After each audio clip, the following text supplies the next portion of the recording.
Good evening and welcome to Dark Hour Paranormal.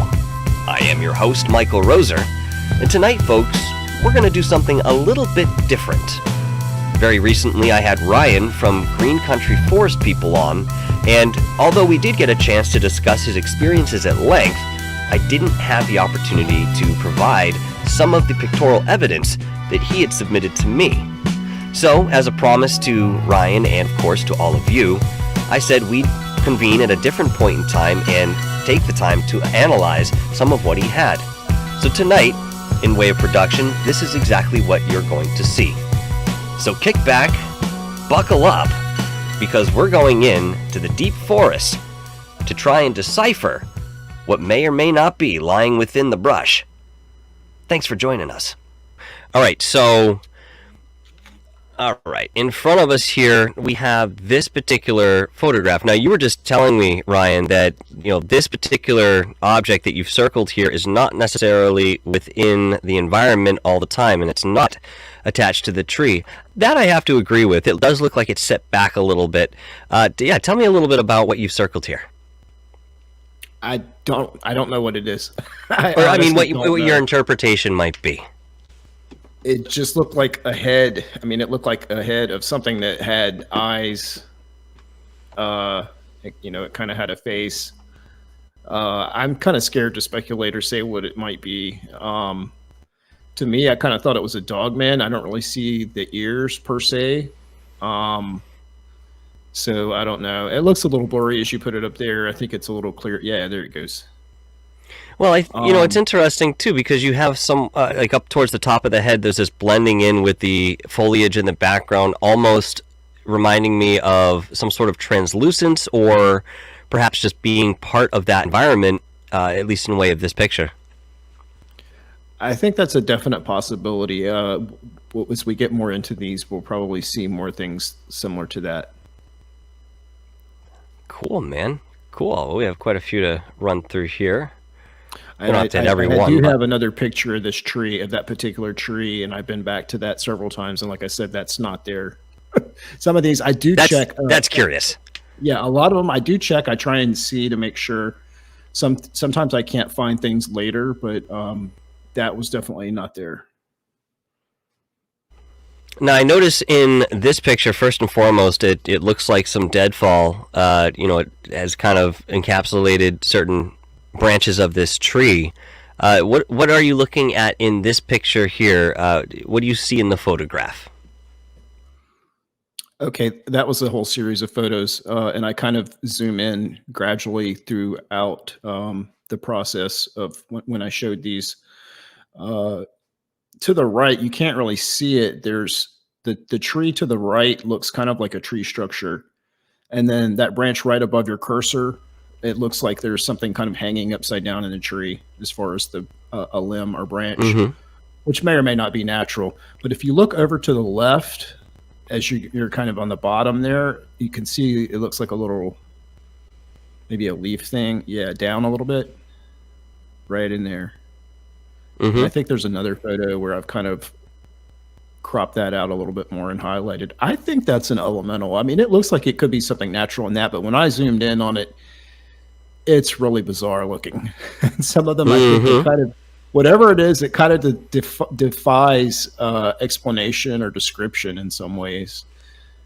I think when we kind of like a little head with some eyes, some glowing red eyes. That's what stood out and caught my eye. Now that is another one of those things that I definitely did see in the tree. I couldn't tell what it was, but it looked like, it kind of looked like how it looks there as you've pulled out a little bit, like this sort of glowing orb or object in the tree. My first thought here, keeping in mind that maybe this is a physical object and it's sort of overlaid with some sort of elemental energy to create this effect wherein we're seeing something more solid in way of that energy. My first thought here, I'm looking at this tree, this nice red tree here in the foreground, and wondering if this is perhaps one leaf kind of sticking out. Now, the thing that's interesting is if you move down a little bit here where this bit of a stalk is, you see the trunks of the trees. So this is sort of halfway up the tree in respect to what we have in the picture here, which that seems a little strange. I don't see why one leaf would be kind of poking out there or up at that height when this is clearly some young growth down here. Now, one of the things I wanted to mention in way of these particular photographs and maybe what we're seeing, looking at these energies and seeing the overlaying of that was something important, but I've completely forgotten what it is, so we'll revisit that. I'm sure we'll come back to it.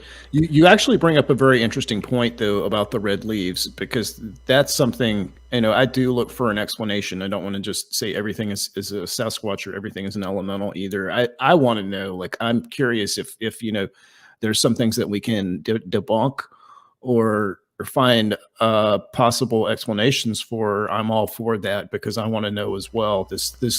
Most of these all struck me as being very odd, and they stood out. And again, upon closer examination, it did not appear to be one of the red leaves that you see in the foreground. And that I'd have to agree with. Looking at this first and foremost for the reasons that I cited, being halfway up this trunk, it looks like if I was standing in the thicket there, I mean, maybe it's 6 feet off the ground there on the trunk.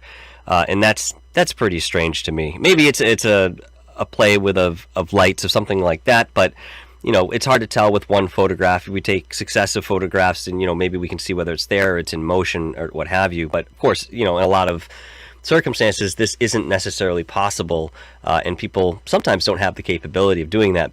What I wanted to mention a moment ago, it came back to me here, is when you zoom up on, okay, so we look at this picture in its entirety the way that we have right now, but when you zoom, we'll bring it back. We see it here. We have this scale, we have this perspective in way of height and foreground depth, all these sort of things. Now, when you zoom up on one of these things, okay, and even getting a bit closer, maybe if I was to sort of window this one little area right here, you lose that perspective of everything else in the environment.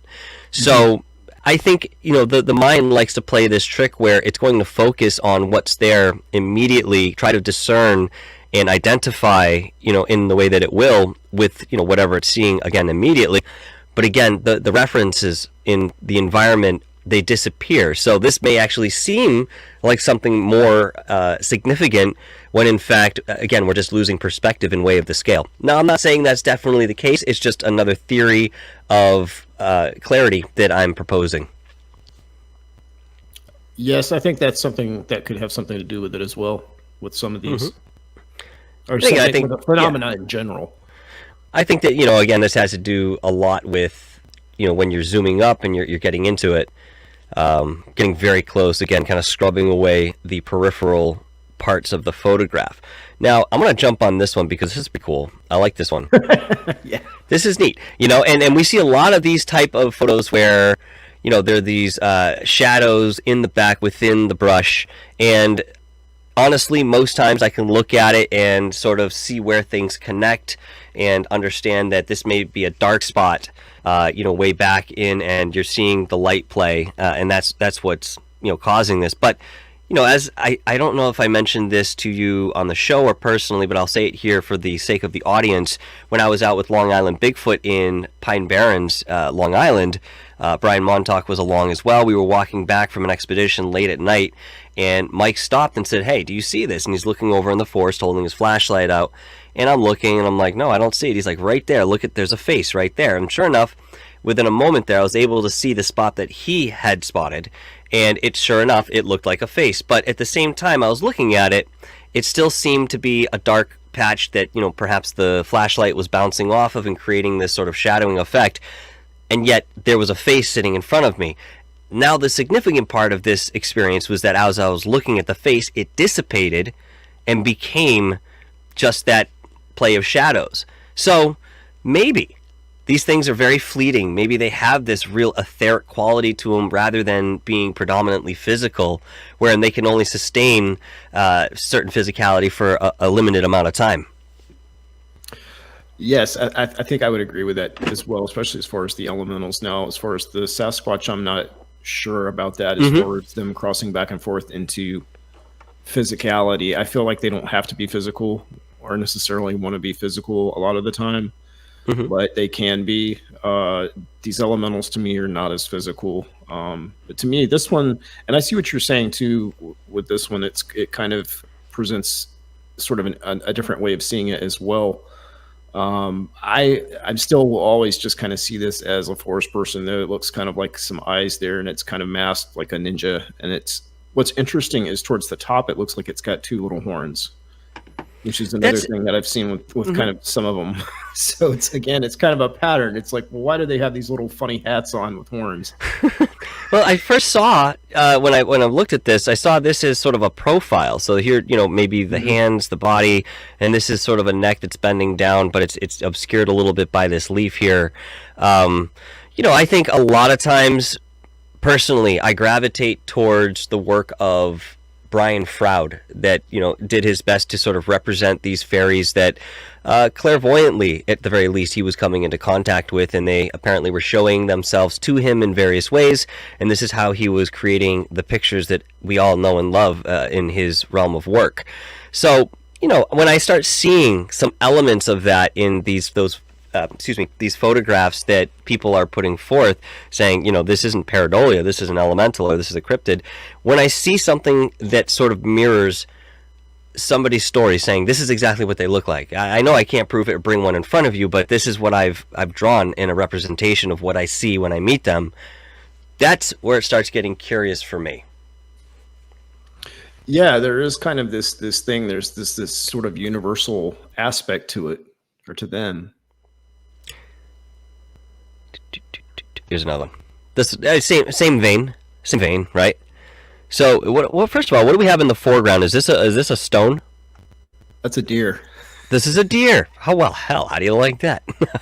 Yeah, it was kind of strange. And now, see, the story behind this is pretty interesting or strange, because this was one of the first places that I visited, and the main trail itself was interesting in that there were a lot of old trees, and it seemed like a little fairy village with these old trees. But then off the beaten path, or off the trail, there was another section that sort of cut through the woods, and I felt drawn back there. So I walked back there, and it had started to grow back up, but I knew that something was back there. I felt that something was back there, whether it was the deer or what, I don't know. But it was really quiet. The deer didn't notice me at first, and I just was real still. I don't know if I spooked them or something else spooked them at one point, but it did look like there was a lot of, and this was where I got, whether it's pareidolia or not, I got a lot of things right here in this one section that looked strange. Even one of the trees looked like it was kind of menacing, like a face in the whole, the pull out shot. But there was a lot of these things, like these faces right here, and that's where I did see a little one of the green man faces as well. So that's kind of how I chose the logo for the channel. Oh, that's cool. I like that backstory. I mean, when you feel something out there, take a photograph and you come up with an anomaly, to me there's something else to be explored there. Maybe revisiting the spot, seeing if you can recreate the experience at the very least, but there are many avenues we could take. One of the interesting things about this particular photograph that really caught me is that even not in zooming up, you don't really have to, you can still make out this really definitive outline of some sort of character. Now, again, yes, maybe this is pareidolia, but this is really curious because, again, I'm not seeing anything else really as defined in the environment around it. So if this is only maybe a piece of a trunk or some sort of broken tree, that's possible, but very curious that, to me, you can very clearly see this defined head shape, right? And it doesn't seem to have eyes. It almost looks like it's wearing some sort of black nylon, but we can see the nose where it should be in the middle of the face. But this may be some sort of suit, right?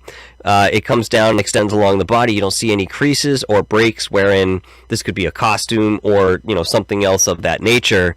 So to me, when you capture something like this is curious for me. I think this is a cool picture right here.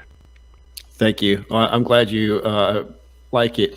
I would say it's definitely, I think it's too small to be a costume or anything like that. Yeah, I mean, the first thing for it to be something natural would have to be a broken piece of tree or limb that was sticking upright, maybe. But yeah, there's like 2 or 3 things right here in this group of 2 photos that I took of these deer like this. Curious, it's standing right behind the deer. If indeed this is some sort of being, the deer doesn't seem to have any awareness of it. And I would imagine that if these elementals, carry certain vibration, they'd be able to at very least cloak themselves in certain ways. And if not cloaking themselves, maybe staying halfway within a certain vibration, and then, coming into physicality in only a manner that you see the evidence that they're here, but you don't necessarily see that they're actually in the environment. It's not tangible. You couldn't go up and shake their hand, sort of thing. Again, just proposing ideas here and way of thought surrounding all of this interesting phenomena. This whole picture. Now, if this isn't this is pareidolia, I don't care, because it still looks freaking cool. Thank you. Oh, you're That's very welcome, man. That's a brownie, and he's waving at me. Now, okay, so funny story. Yeah, 5 miles away, I was at another location before this, and I didn't see them physically with my eyes, but I felt them there. I knew there were some elementals there, and like a bush or whatever, and I waved at them. So 5 miles away, and I also, I think I clacked a rock at that other location, heard a rock clack in this location, and had the brownie waving at me. There was all kinds of things about this. I mean, this one place in particular, I could say so much about it. I've been there twice. Both times I've seen Sasquatch in one in person, and then the second time here in these photos. The second time, there was so many things that I caught in elementals, and I think that's where it kind of goes back to like the movies like Spirited Away, where there are these yokai or these elemental beings and rocks and things like that. And actually, if you look off to the right of this picture, in the very far right hand corner, yeah, see against the rock there, yeah, it looks like a little shadow person right there. Oh, right here. Yeah. That's now look curious. above that, and there's a face, a bigger face coming out of the rock. This here? See it? Yeah, that's it. Yep, I can see it. Nose, eyes. This is the dome on the head. Now off to the left of that, there's also, it looks like another face, a larger face of the whole thing in profile. You can see kind of like a nose and mouth. And again, I think that's pareidolia or something to do with just the shadows in the rocks in the afternoon sun. But so there's a lot of that, but I mean, there's some things there. There was so much there in these photos that obviously it's not pareidolia. Again, this elemental being or the brownie, this was not what I was looking at. I was looking at the things on the right, and I have a very good friend of mine who has been helping me with some of these photos too, and we kind of see the same things in a lot of them. And she's the one who actually pointed the brownie on top of the tree out to me, and so I was kind of amazed by it. That's curious, because it's certainly the first thing that drew where my eye went, looking through your photos here. And honestly, this is what caught me, all right? So here's the eye, here's the nose as a profile, here's the mouth, right?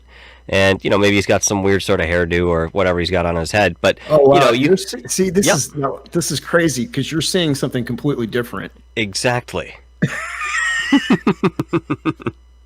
That's the tree. I'm talking about what's sitting on top of the tree, and the tree, the little brown thing. It's got one arm up and it's got one arm down. Oh yeah, right here, right? Hat on, yeah. Yeah. Oh, absolutely. But initially, I didn't realize, or I'm sorry, I didn't really focus on, the brownie there. I saw, what appears to be his profile face in the sticks itself. But yeah, That's this is crazy. Curious that this is here, and it almost looks like, certainly, that this is sitting on the tree itself, and for the reason that you can see the whatever appendage draping down here. If this was part of the background environment, then that really would be difficult to create. Well, again, I hate to really blow your mind, but I can prove this. I've got other photos of that exact tree in that exact same spot, and we can zoom in and prove that it's not actually there in other photos. That's what I think researchers should be doing, and people who are going into the field. You visit these spots many different times, and you get the temperature, let's say, of these particular places, whether it's hot with activity, whether it's cooler in certain times of the year or days, whatever the case may be. There must be some sort of cyclical pattern where these elementals or these cryptids are able to be more in the physical realm. I mean, it only makes sense to me in reflection of the cycles that we already witness in nature on so many different levels. And if these are very much intertwined with nature, perhaps indiscernible from it, well, then they should logically follow a similar path in one way or another. Very quickly, I was wondering why there were so many that had showed up at that location, and there was also in one of the photos that I captured from that same spot, I noticed there was a silver disc. It appeared on the sky, also, and well, that's so, curious. and some of the beings that I saw there, I don't feel like they were necessarily from here. That's why one of the questions that you asked in the previous video was whether they were possibly extraterrestrial. There was some connection there, and that's why I was feeling like there was some visitors as well, because of seeing the UFO in addition to Sasquatch. I mean, it doesn't get any more blatant than that, really. I should say the same. I mean, and this has been another part of the phenomenon that people have explored. They've seen UFOs in areas where Sasquatch is allegedly living. In certain rare cases, there have been interactions, seeming interactions between Bigfoot and certain extraterrestrial species. And again, Long Island Bigfoot can certainly corroborate that in some of the photos that he's taken. Again, if it's all pareidolia, so it is. But if it's not, we at least have to look into this. And, you know, we talk about debunking, but in the way of clarity, not necessarily to just wipe it off the table and say, screw it, but to define what we're seeing so that we may move forward when we see something else anomalous and say, okay, well, this is reminiscent of what we know and familiar, or this is something completely different, and we need to look into that further. Talk to me a little bit about this picture right here. Okay, so this is, and there may be one where it's actually zoomed out a little bit too. You can kind of see it's down the creek on the creek bank. It's actually fairly tall on this tree right here. And the first thing, that's what I noticed, was the little blue thing in the tree, first of all. When I got home later, I noticed it looked like there was a face on the tree, which again could be pareidolia, but to me, it makes me think that it's an actual kind of a carved or an indentation of a Sasquatch on it. There's a branch that's kind of going across to the side in front of it. That's been placed there. That's not actually part of the tree. And to me, the little blue thing is what caught my eye. It stood out. I thought it was a toy or a stuffed animal at first, until I got home and I actually cropped the image and zoomed in on it. And then I was not so sure that it was a stuffed animal. And I actually think there's two of them there. I think there's two elementals. I think one is kind of hard to see, that it's in black, but the one here and one here, right? Just underneath the little guy in blue. Okay, right? Now, see, that's funny that you point that out, because that's not what I was referring to, but I do think there is possibly something else there as well. I see something there as well, but I'm not sure. Where do you see the elemental that you were referring to? Right beside it. It's right beside it. To the left or to the right? To the right. It's that black kind of leaf-looking thing. In this area? Right there. It looks like it's kind of right beside it. This, or hugging or holding its neck. I can't tell. The blue thing looks like it has on a robe almost, or something. Yeah, I can see that. I can certainly see that. In fact, the little, well, I mean, maybe we're seeing two different things here. You can let me know. But you know, I see this outline within the leaves here. It looks like we have eyes and a mouth, maybe a little nose here. It's almost heart-shaped. You know what this reminds me of, oddly enough? If you've ever played Zelda Wind Waker, the little Deku nuts that are in the forest, where the forest temple is, I mean, they have these masks on that are very simple like this, but I think there was a very good representation there. And yet, again, this, you know, obviously Zelda is a fantasy, and somebody has created this world, but it's all built on something. I know that, you know, even video games have their history the same way that movies and other forms of presentation do as well, especially within the culture. That's very important to keep in mind. Yeah, a lot of those things, like the video games, Nintendo, Pokemon, things like that, were taken from this same mythology, Spirited Away. See, I love that you referenced Spirited Away. I mean, I've seen that movie quite a few times, and I think I enjoy Howl's Moving Castle just as much. But that director has put together some unbelievable work when it comes to that catalog. And you'll say his name better than I will. No, I can't say his name. I always flub it. It's the hardest name for me to say, and I usually don't have a problem with Japanese names. It's a tough one, man. Miyazaki? Miyazaki or something like that. Mikao Miyazaki. So here we have. Sorry, go ahead. Yeah, this was the little fairy village. And we're referring to. Okay. Yeah. Go ahead. Tell us a little bit about what you were seeing out there. Well, this is look at this guy. He's hanging here. Go ahead. Interesting section of the forest, and when you were talking about the story that you told before we started, when you told me in private that you opened with, although it ended in a different sort of way, it reminded me of something that I commented on in an area near here, where one time I had gone back through this little section, and it was all bowed, and then the time after that, I went back like within a week or 10 days later, and I couldn't go back in there. Like it had completely changed. And some of it was grown up from the end of the summer or the early part of the fall, but I couldn't figure out how to get back to this little tree, this short little path where I had cut through in there, and it was kind of low. But it looked like little people were living in there. This is kind of directly across from that. And again, you'll just see a lot of signs and structures and things like that, large and small, in this section of the woods. And this really stood out. It just kind of popped up one time. It was there, and then I went back a month later, and it was gone. Interesting. I mean, there's a lot of deadfall here to just kind of disappear unless somebody came in and cleaned out the area intentionally. Now, if you're deep within the woods, there's a very small chance this is going to happen. With that in mind, about how far into the woods do you find yourself traveling when you go out on these expeditions? It just depends. This is actually in the city. Oh, interesting. This is in one of the largest city parks in the country, and it's about 2,300 acres.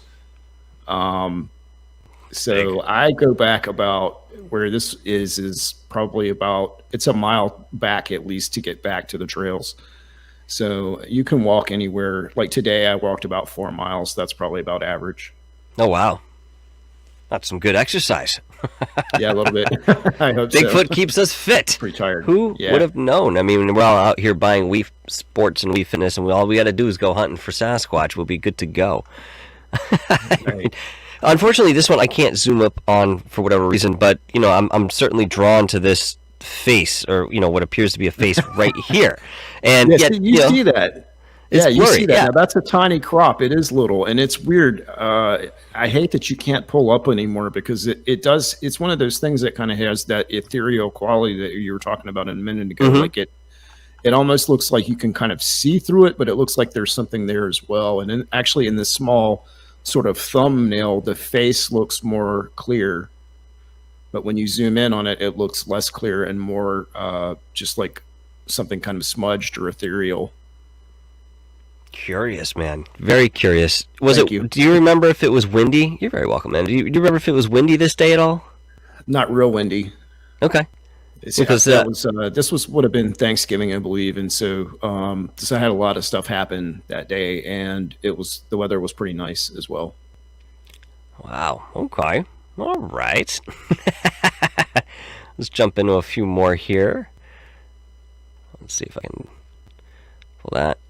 Let's go with Sasquatch photos.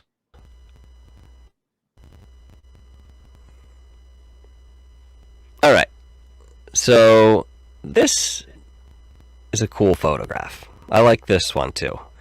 And I think most of that, you have what appears to be some shadowing in the back here, hiding behind the tree, peeking out. We all understand that Bigfoot is known to do something like this. Dogman as well. What do you see in the back here, this circled area? I think it's another head or something back there originally when I saw it. When I'm looking at the smaller thumbnail, yeah. I can't really tell. To me, it just looks like trees, unfortunately, in this. I think when I Hmm. circled it up that there was two of them there. There is one on the right side, and because I've got video of this. This is 28 seconds of video that I have of him leaning out, and he sort of materializes almost, or sort of leans out. And the first frame of the video, the reason why I say he materializes, it's not clear.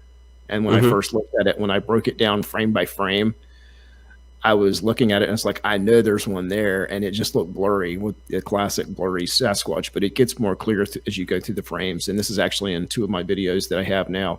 Oh, I see it right now. If you look in the V, kind of, I can't really show Like it. behind Yeah, here. Yep. yeah, that right Yep. there, I think. And then maybe another one right here behind the other branch. Yeah, possibly. It looks dark, like hair or something. Mm-hmm. I could certainly see that. I'm intrigued by the one over here on the right, where I'm seeing, what appears to be piths, where the eyes would be. Maybe there's this small dark mouth here, but the face itself is much lighter than the surrounding, body or shadow that we're seeing here. That's pretty interesting. Yeah, that's my friend. He's the one that does a lot of the stuff that I interact with, and that was I was really surprised when he kind of leaned out, and I caught it. I actually didn't see it at the time. Again, it's one of those things that's really hard to describe. I felt them. This was in an area. You'll have to go back and look at the video because I was shooting this through the trees right off the trail, and there was a huge blind that they had brought in. They made a huge blind. They were in the blind. There was, I mean, just a lot of them there that day. I don't know where some of them came from. Honestly, I don't know that this was all of the ones that were there because I was expecting it was like maybe 3 or maybe 4 in this one particular group in the park. And I had been asking or saying, I want to see you guys. I want to see you guys. Come on, I want to know. I want to know who you are. I want to know you better. And I walked back along the trail, and there was this massive blind, and it literally looked like, the only way I can describe it is it was kind of bubbling. Like, I mean, I could tell that they were there. There was like little eyes and heads popping out everywhere in a sort of very multidimensional, fast sense. I felt like I got a quick jolt of energy from that experience. And it was actually a process. It was an ongoing process of kind of adjusting to the energy for weeks after that, in terms of the realization that I had this encounter and this experience with all these beings.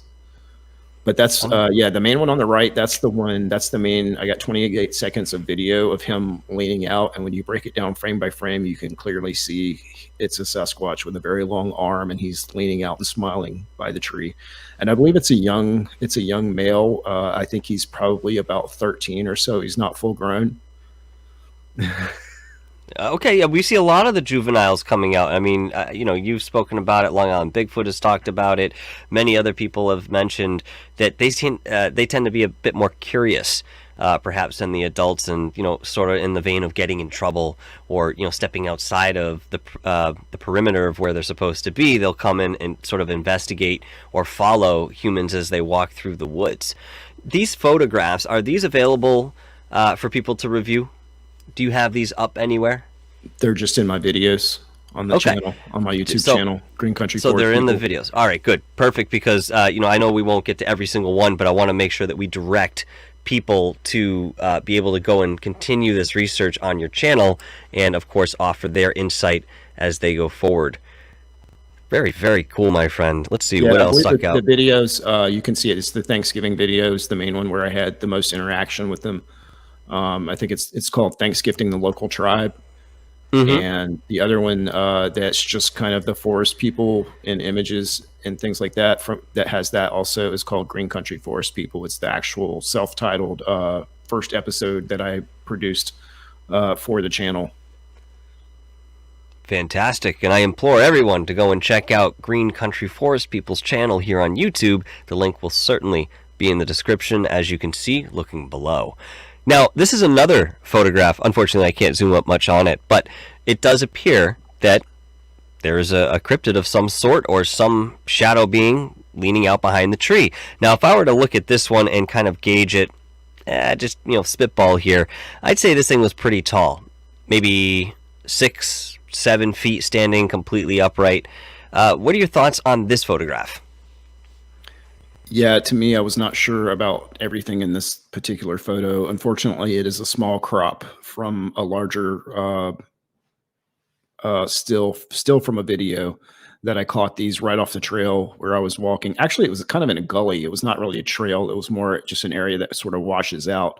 And this was off to the side where there was these black shadows. It was like three black shadows kind of off in the trees. You can see there's one kind of to the left against that tree. Now, I'm not sure if that's something or not, but the area that I circled to me definitely looked like there was a head kind of leaning back out from the tree.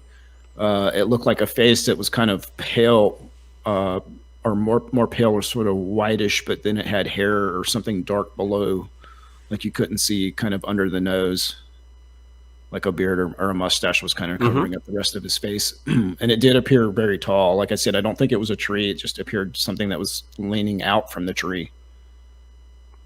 Very, very cool, man. Very cool. And, you know, it's not that you can just go into the forest, take a couple shots, and then you'll certainly see something. You know, I think you have to be there at the right place, the right time to capture some of these images, at least in way of how clear they come out for whatever meta material they're made of or comprised of or consist of. I mean, God, you could say it so many ways. Let's see, another one in here. That's absolutely true. You know, I mean, I went today and I would say that I didn't have any activity. I did have a lot of animal encounters and sightings, which was awesome. But, you know, I go a lot as frequently as I can. And, you know, it's rare. It's not every time that you're going to have something fantastic or some kind of experience happen. Yeah, so therefore people shouldn't expect when they walk into the field. I think, honestly, being open without expectation is probably going to yield the best result in way of connection. Although there may be people out there who've had a different experience, I think by and large, that is the par for course for par. I don't fucking know what the saying. I think No, that's you said it. normal. I think that's kind of how I try and be when you're talking about as far as preparation and Reiki and everything else. I just try and be centered. I try and use all of that, what you just said, but with no preconceived expectations. I mean, I do tell them, hey, yeah, I'd love to see you at that, because I'm like, I'm ready for that. I feel like I'm kind of ready. Yeah. Maybe they know that. Maybe they know that better than I do, whether I'm really ready for that, like, first up close and personal sighting, more so than the one that I had that I mentioned earlier. Because there was still a little bit of buffer there with the trees and everything else. I'm not sure I was ready at that point for anything closer than that. It's not just them being ready. We also have to be ready. Exactly. I think that's a lot of it too. Now this photo right here, this is pretty cool. I mean, it looks like you have a very small walking being. Maybe it's much larger than we realized because, you know, the reference here. I mean, you'll be able to tell me a little bit better what the foliage they've looked like around here. I mean, is this a stone wall that this image is on top of? They're sandstone cliffs. They're sandstone cliffs. Okay, cool. Yeah, it's zoomed way out, or I was kind of across the water zooming in on cliffs because that's a good way to actually get shots of them. I know this is kind of blurry blob squatch, but they hang out in these places where they know that you're not going to be able to get to easily or readily access. They're going to see you coming from a mile away if you do. So they're safe. They're safe here among these rocks or these bluffs because nobody's going to be up there. No humans are going to be up there bothering them. What do you think we could actually do to these creatures? I mean, we do the worst thing that I think you can imagine, and that is completely take away their habitat when we're deforesting certain areas. You know, outside of that, what kind of threat could we pose, in your opinion, to Bigfoot?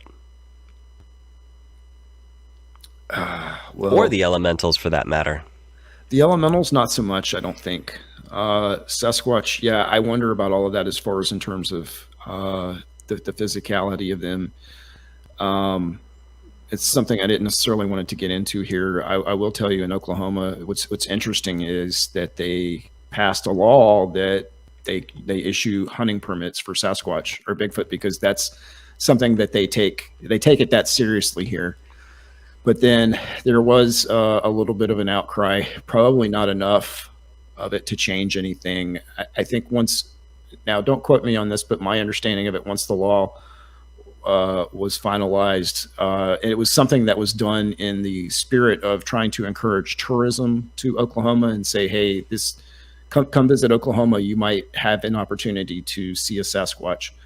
But my understanding was that the permit was changed to not a permit to kill, but for live capture of a Sasquatch in Oklahoma. This is actually what I've followed too, and there are many other states that have followed the same suit in way of protecting what may or may not be out in the woods. You know, we can all agree that if someone were to capture or to fire upon Bigfoot and kill this thing, you know, that would be... Man, that would be very contrapuntal to what I think we all want to see, and that's learning more about this creature. Of course, with a cadaver, you can get so far, but you're, again, only studying the physical elements, and yet to this day, I haven't met anybody who accurately can tell me what a Bigfoot looks like in physical form, and that they've had a cadaver or been around a cadaver or ever found one out in the woods the way that we would find somebody who got lost and died out there. I mean, you find the pile of bones some years later. We don't even see any of that. And of course, we don't need to go down that road now. We can make it another show. But again, just to bring it up, that's very, very interesting. Now, this one is a little bit more streamlined and way of the focal point. Okay, we see kind of hovering down here in the thicket what appears, again, to be a Sasquatch. Leaning down, you've got the eyes here.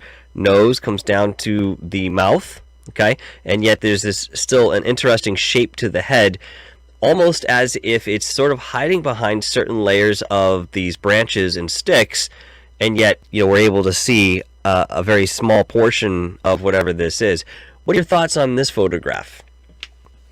Thank you. Yeah, I agree with all of that.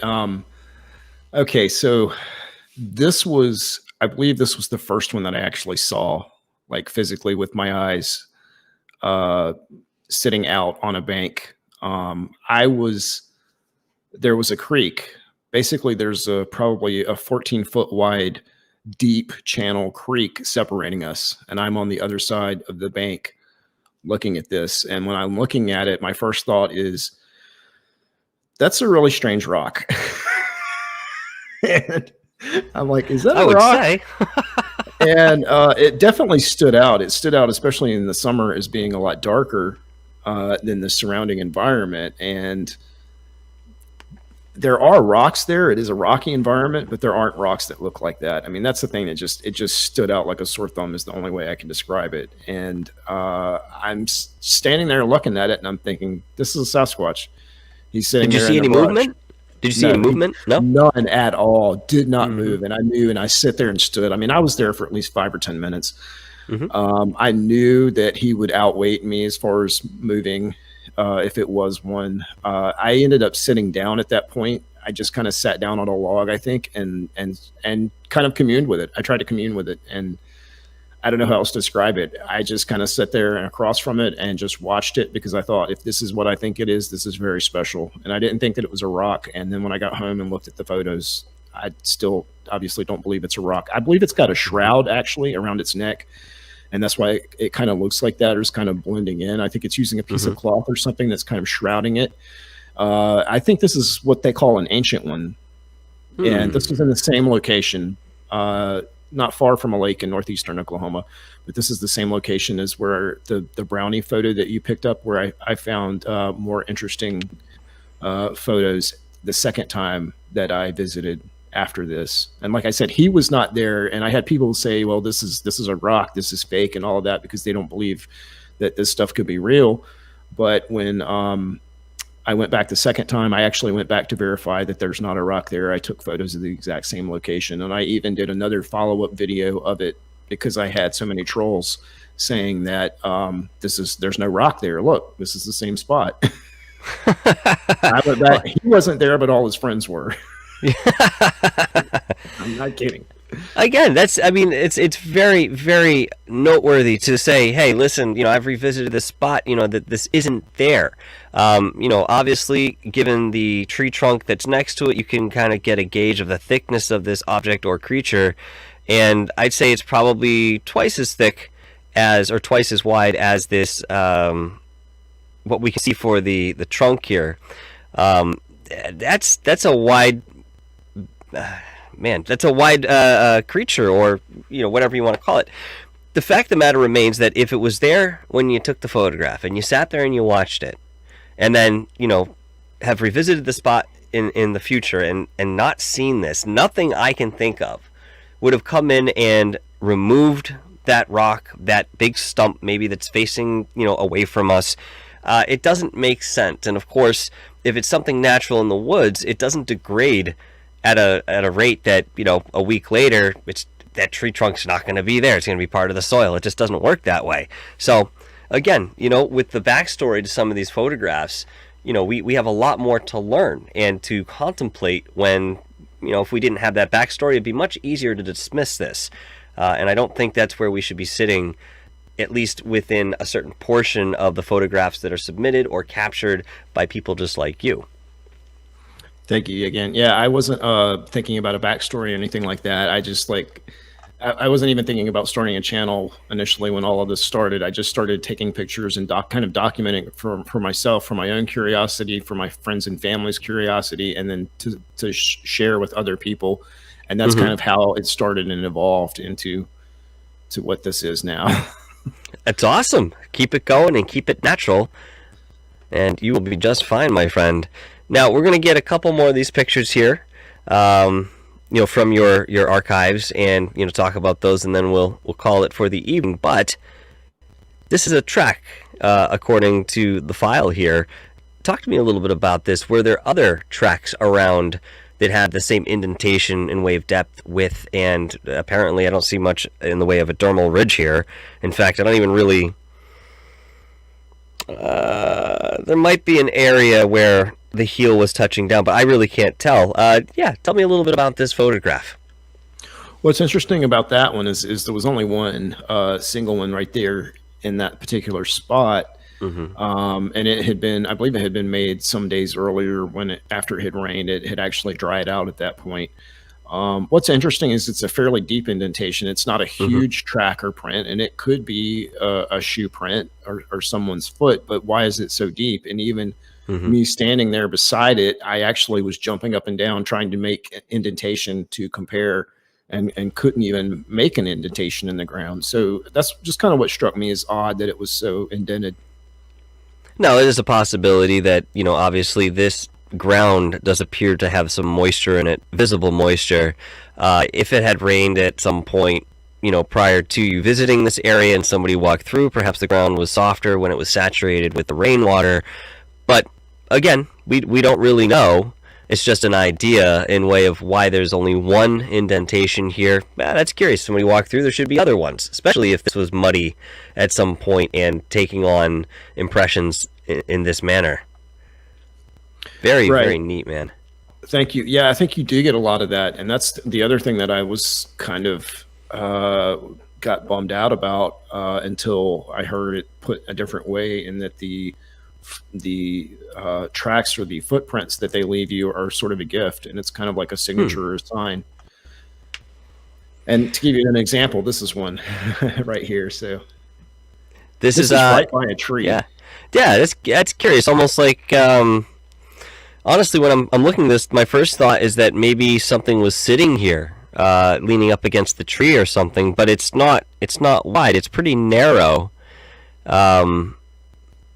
And how the character sort of comes together. What are your thoughts behind this one, being so close to the tree? Okay, well, yeah, I have to tell the whole story. I mean, it's a really short one, but it's just odd. It's so odd. Okay, so the name of this location is called No Head Hollow, and it's not too far from Tahlequah, Oklahoma. It's Cherokee Nation, and there's a lot of parks. There's state parks, there's nature preserves, there's wildlife management areas. It's a very, very wild wilderness area. And I was intrigued by the name No Head Hollow, because this is one of those things where places like this, they name these places for a reason, like Devil's Den. The guys back in the day knew what was up, and they named places like this, don't go there because it's dangerous. Don't go to No Head Hollow. So I was intrigued by the location. I just wanted to check it out. It's just literally just a place where you pull off on the side of the road by the river, by the Illinois River, and it's beautiful. You can't actually access the other side. I found out the back side of there, and it's a wildlife management area.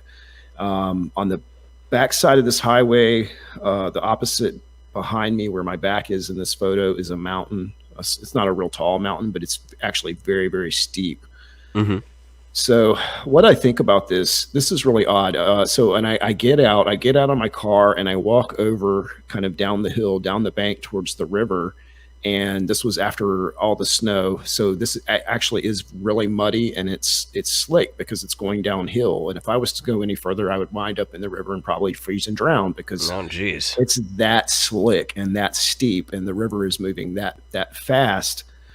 But I wanted to get a shot of the river, and there's actually photos of the river right here. And when I just walked up to the tree to get a photo, I happened to look down, and damn if there's not a track right there. I can't explain it. I mean, I know a lot of this sounds unbelievable. And this is one of those things that makes me wonder if this is even possibly a same individual that's following me from place to place. Like they know me that well that they're leaving this track here to find. And what's odd, I mean, it's so out of place to me that the track should not even be there. If anything, they should be the forest people were on the other side of the river there. Like what I was saying earlier, they know they're safe there on the other side of the river. So unless this was one that was working its way over there, I don't know. And then it stopped to peer by the tree across the river. I don't know. Now they don't have anything to fear across the river. If they're, why would they be looking around the tree if they're going into one of their areas? If anything, their back is to the highway, so they have to worry about people coming down the road if something's standing there. And the last thing that I'll add about this is after I noticed this, I immediately looked around for more tracks in the mud, as one would do. There's a creek that runs off to the left of me on the left side of this, but it was so wooded I couldn't get very far, and I didn't see any other tracks, just the one right here in this one location, which is crazy. I think it's interesting you brought up the idea that, past ancestors of ours, okay, namely with the Puritans and the colonists that came over to America, they were naming these certain spots, Devil's Hollow, Devil's Den, No Head Hollow. You have all these different sort of evil sounding places.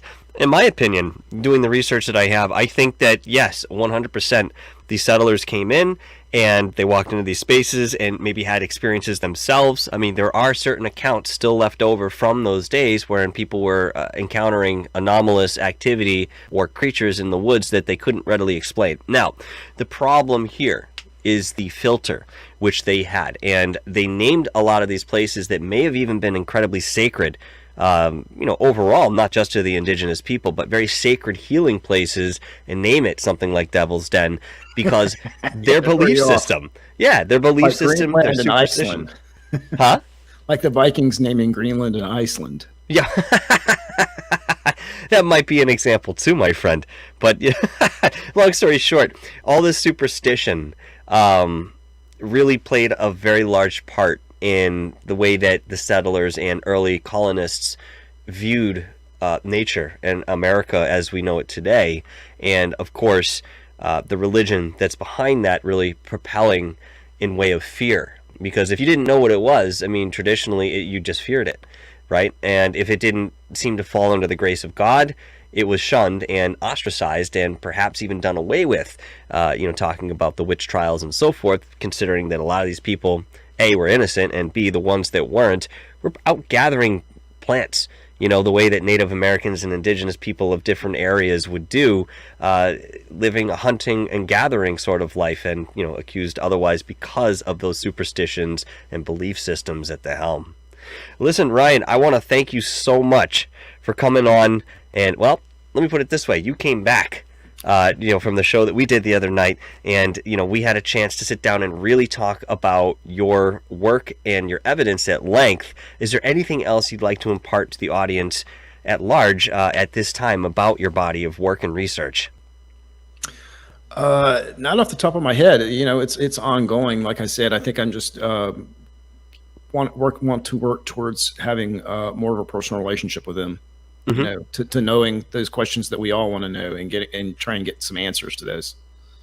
100%. And please don't forget us over here when you get that evidence and you have those experiences, because this platform will be waiting for you to step onto the podium and share exactly what you went through, man. It's absolutely fantastic that you're out there doing this research. This is boots on the ground, folks. This is what it looks like.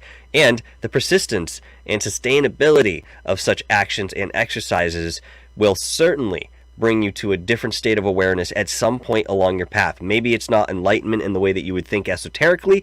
Maybe it gives you something more in the knowledge of how the woods work, how the forests really work in way of energy, and perhaps you'll see a bigger picture than we already have collectively.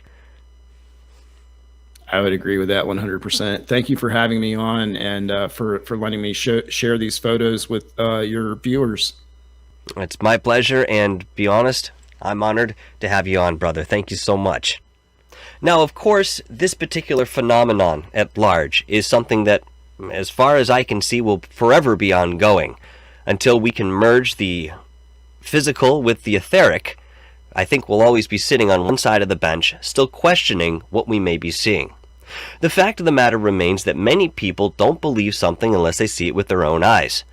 The biggest problem I have with this is that we have at least 5 other senses to work with.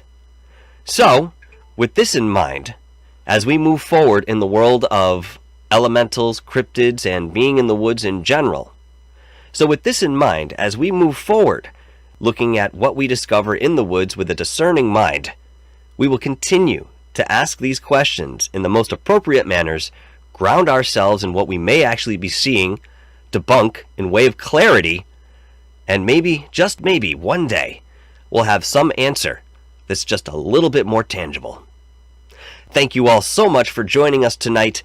Please don't forget to go and check out Ryan's channel, Green Country Forest People, down in the description for more of these photographs and for more of these photographs.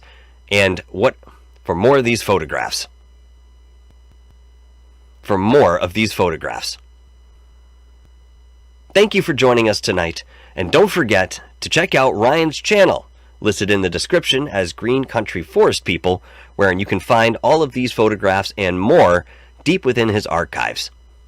We'll see you next time. Cheers.